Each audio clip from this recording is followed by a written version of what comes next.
Hello दोस्तों, कैसे हैं आप। योगेश ट्रेन की जनरल बोगी में बर्थ सीट पर सोया हुआ था। गाड़ी रुककर वापस चली तो अचानक उसकी नज़र अपनी तलाकशुदा पत्नी रागिनी पर पड़ी। पता नहीं कब वह उसके सामने वाली सीट पर आकर बैठ गई थी। 6 साल बाद वह उसे देख रहा था। वह बहुत कमज़ोर हो गई थी। उसने पुरानी सस्ती सी साड़ी पहन रखी थी। ना माथे पर बिंदी और ना गले में मंगलसूत्र था। तो क्या उसने अभी तक दूसरा विवाह नहीं किया? क्या अभी तक वह मेरी तरह अकेली ही है? योगेश ऐसा ही सोच रहा था कि तभी रागिनी की नज़र उस पर पड़ी। नजरें मिली तो योगेश दूसरी तरफ देखने लगा।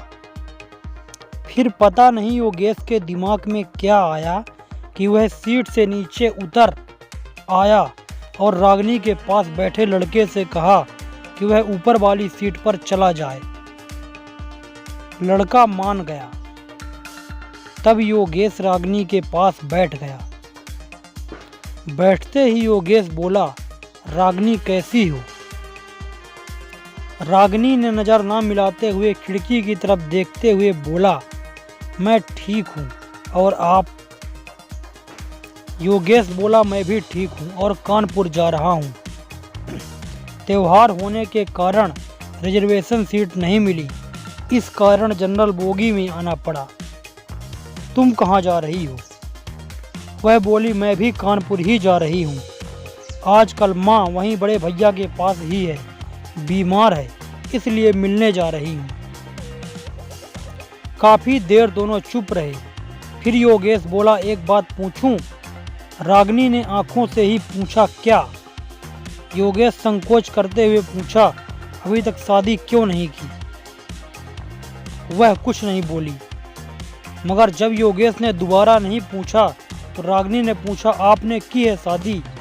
योगेश ने भी बिना बोले ना में गर्दन हिला दी। फिर काफ़ी देर तक दोनों चुप रहे, मानो एक दूसरे को परख रहे थे। डिब्बे में कुल्फी बेचने वाला आ गया था।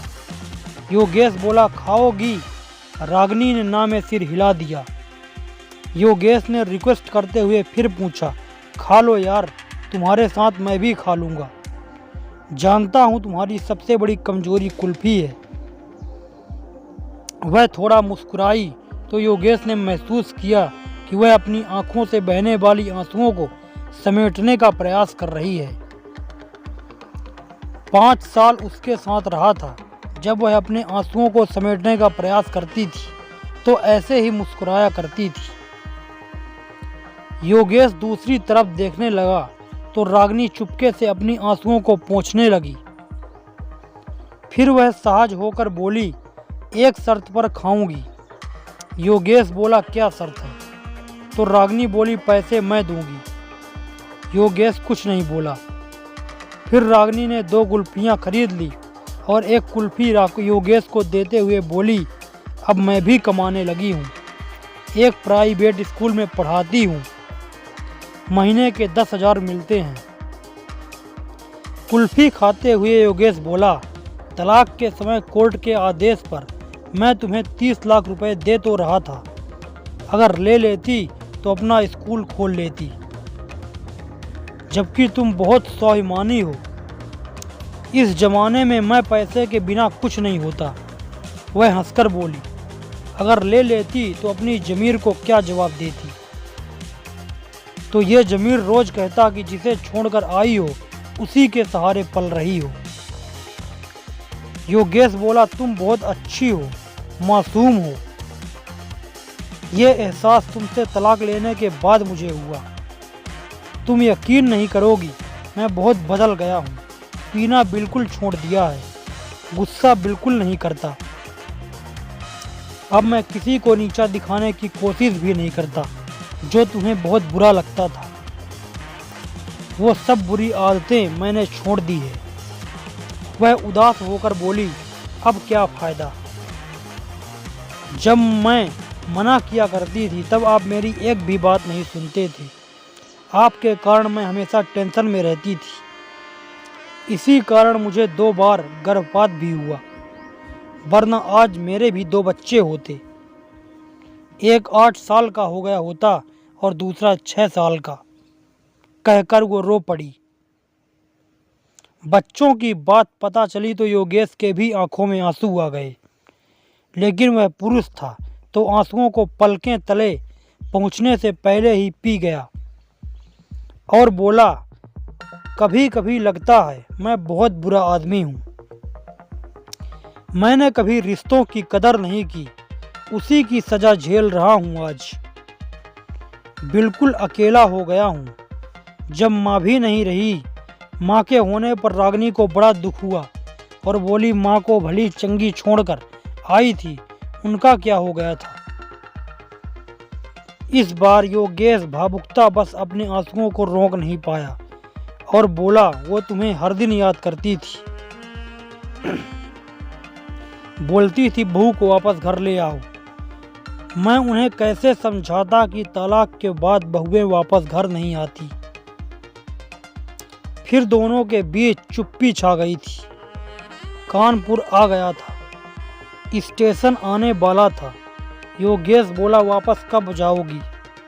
रागिनी बोली, आज रात यहीं रुकूंगी, कल की सुबह की ट्रेन से वापस जाऊंगी। फिर वह खड़ी हो गई। योगेश भी खड़ा हो गया और पूछा, कितने बजे वाली ट्रेन से वापस जाओगी। रागिनी बोली, हम गरीब लोग हैं, रिजर्वेशन नहीं करा पाते, जनरल डिब्बे में सफ़र करते हैं, इसलिए जो भी ट्रेन मिलती है टिकट लेकर चढ़ जाते हैं। इतना कहकर वह नीचे उतर गई।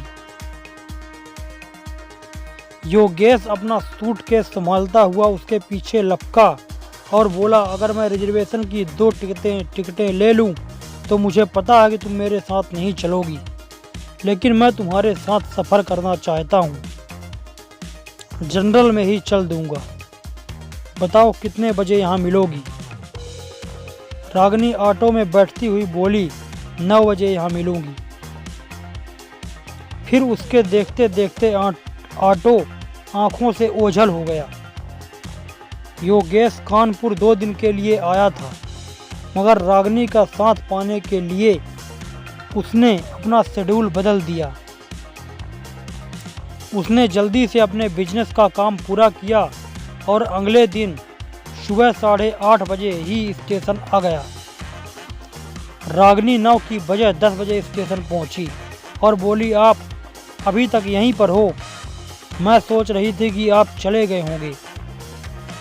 रागिनी बहुत खुश थी, बोली, माँ अब बिल्कुल ठीक है।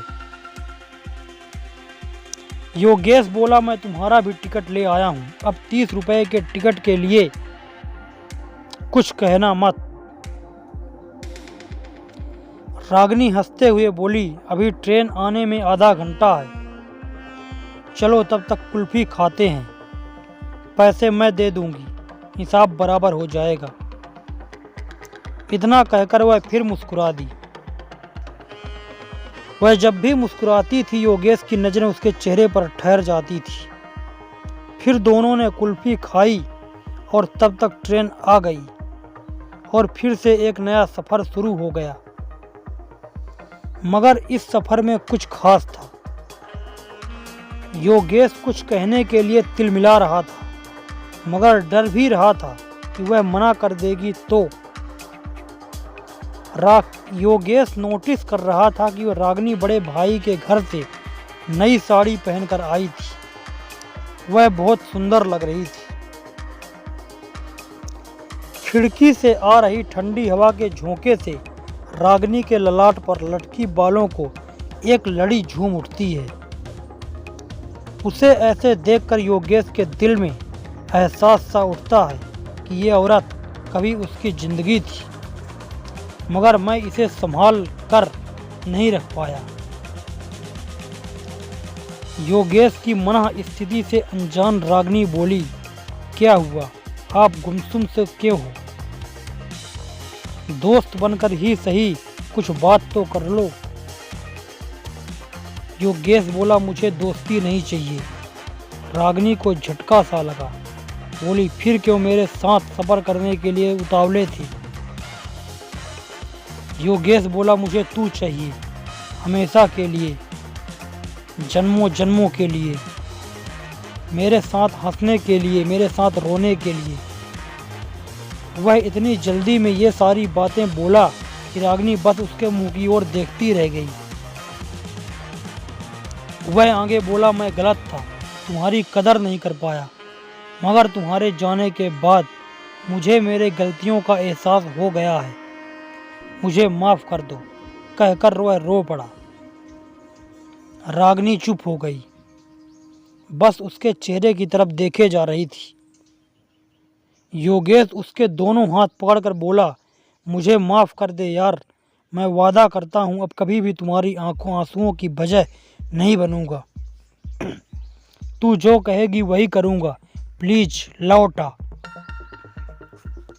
रागिनी ने माथे पर साड़ी थोड़ी सी से पीछे सरकाई और बोली, इधर देखिए जरा। योगेश ने देखा, रागिनी ने मांग भर रखी थी। वह बोली, मैं जानती थी आप यही सब करोगे, मैं कल ही सोच लिया था कि अब अकेले चलने के दिन खत्म हो गए हैं। मेरा हमसफ़र लौट आया है, अब आगे का सफ़र उसी के साथ तय करना है। थक गई हूँ मैं अकेले चलते चलते, कहते हुए वह अजीब सी मुद्रा में मुस्कुराने लगी। योगेश बोला, मैं जानता हूँ जब तेरा दिल रोने को होता है तब तू ऐसे ही मुस्कुराती है।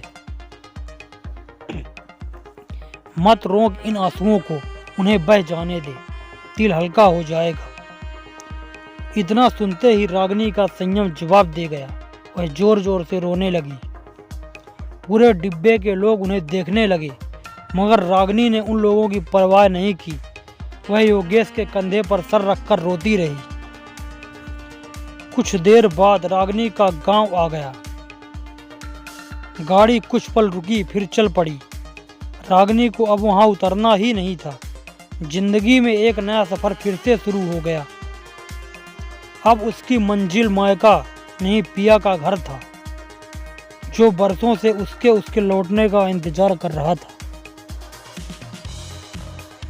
वह अब भी योगेश के कंधे पर सर रखी थी, आंखें बंद कर मंद मंद मुस्कुरा रही थी, एक मासूम बच्चे की तरह।